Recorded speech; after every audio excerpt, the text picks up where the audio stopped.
Nurse slipped a biker a note. They changed your father's will last night. What he did next shocked everyone. Tease. But tonight, the air in room 304 felt heavy, charged with a tension that made the hair on her arms stand up. Elena adjusted her stethoscope, her eyes fixed on the scene unfolding before her. Marcus Vance Sr., a once titans of industry now reduced to a fragile figure by a debilitating stroke, sat propped up in his bed. His eyes, usually warm and full of life, were wide with a primal terror. Standing over him were two figures who looked entirely out of place in a hospital room. Amelia, his much younger new wife, dressed in immaculate silk that seemed to repel the hospital grime, and Mr. Sterling, a slick lawyer whose smile didn't reach his cold, calculating eyes. "Just sign here, Marcus," Amelia cooed, her voice dripping with a false sweetness that made Elena's stomach turn. She guided Marcus's trembling hand toward the document. "It's just a formality for your care. Don't you want to make things easier for us?" Marcus tried to pull his hand back, a low, guttural sound escaping his throat. He shook his head weakly, his gaze locking onto Elena's. It was a silent scream. "Help me!" Elena stepped forward, her nurse's instinct flaring. "Mrs. Vance, Mr. Vance seems distressed. Perhaps we should wait until his doctor—" "We are fine, nurse," Amelia snapped, her mask slipping for a fraction of a second to reveal pure venom. "This is a private family matter. Finish your rounds." Elena retreated, but her heart hammered against her ribs. She had seen this before, the subtle coercion, the isolation of the vulnerable. But something about Marcus's fear felt different. It was desperate. Later that evening, the atmosphere shifted again with the rumble of an engine outside. Through the window, Elena saw a massive motorcycle park in the handicap spot.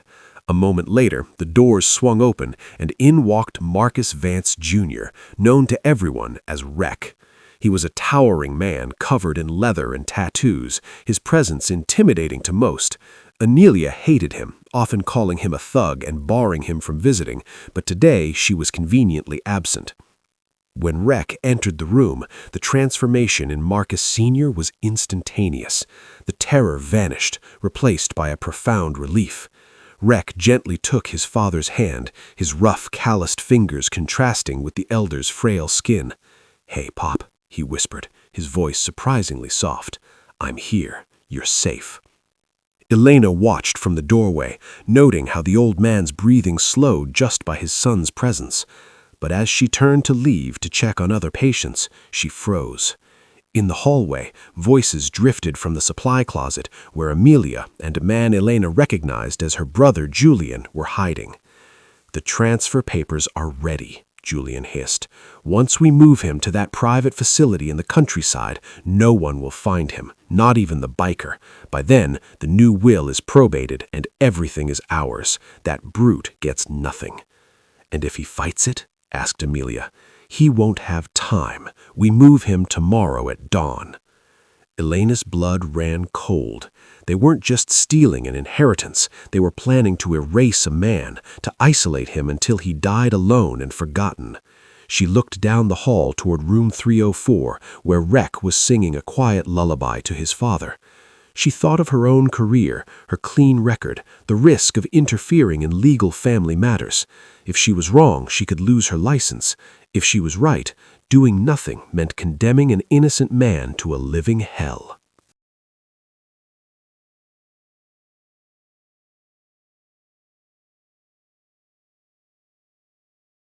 Heroes aren't born in capes. They are made in moments of impossible choice. During her next round, Elena entered room 304 under the pretense of changing Marcus Sr.'s IV line. Rex stood up respectfully, giving her space. As she worked near the bedside, her movements fluid and practiced, she slipped a small, folded piece of paper from her pocket into Rex's large hand. Her fingers brushed his palm briefly, a silent transmission of urgency. "Don't read it here," she whispered, barely moving her lips. "Wait until you leave." Rex's eyes narrowed, sensing the gravity in her tone. He nodded once, pocketing the note without a word.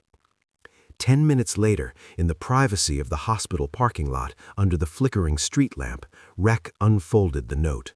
The handwriting was hurried but clear. They changed your father's will last night. Amelia and Julian plan to move him to a private facility at dawn to cut you off forever. Your father is terrified. You need help now. Rec stared at the paper, the veins in his neck bulging. The rage that threatened to consume him was quickly tempered by a fierce, protective clarity. He didn't storm back into the hospital. Instead, he pulled out his phone and dialed a number he hadn't used in years. "On Eleanor? It's Rec. I need you. Bring the whole team, now." By sunrise, the hospital lobby was a battlefield, but not one of violence. Eleanor Vance, a formidable corporate attorney with a reputation for shredding frauds, arrived flanked by 2 associates. When Amelia and Julian attempted to wheel Marcus Sr., a confused and sedated Marcus Sr., toward the exit, they were met by a wall of legal authority. "You are not going anywhere with that patient," Eleanor announced, her voice echoing off the tiled floor. She presented a temporary injunction and evidence of the coerced signature Elena had described to Rec, which triggered an immediate investigation. Police officers, summoned by Eleanor, intercepted Amelia and Julian. The look of shock on their faces as handcuffs clicked around their wrists was satisfyingly absolute. The fraudulent will was declared void on the spot, pending a full forensic audit. In the weeks that followed, the dust settled into a new reality. Marcus Sr., safe under the guardianship of his son, began a slow but steady recovery. The love and stability Rec provided acted as a medicine stronger than any prescription. The old man's eyes regained their spark, and he began speaking in short sentences again. One afternoon, Rec found Elena in the break room. He wasn't wearing his leather jacket. He was dressed in a sharp suit, looking every bit the heir his father had raised him to be. "Elena," he said, his voice thick with emotion, "you saved my father's life. You saved our family." "I just did what was right," Elena replied modestly. "No," Rec insisted. He placed a set of keys and a thick envelope on the table. "This is the deed to a house, free and clear.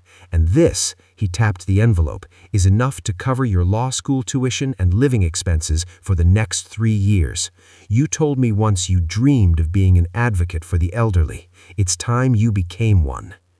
Tears streamed down Elena's face. The burden of her fear lifted, replaced by a soaring sense of purpose. Because she had taken a risk, a nurse had become a future lawyer, a son had reclaimed his father, and justice had been served. The story of Elena and Rec spread through the hospital and beyond, a testament to the power of courage. It reminded everyone that kindness is not passive. Sometimes it requires standing up when it's easier to look away.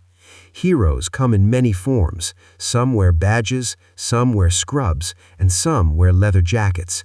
But they all share one thing: the willingness to act when it matters most. If you believe in the power of kindness and the beauty of second chances, please like, share, and subscribe to our channel. Your support helps us spread hope to millions of people around the world. Don't forget to tell us in the comments where you are watching from. We love connecting with our global family. Together, let's keep these stories of hope alive. Thanks for watching.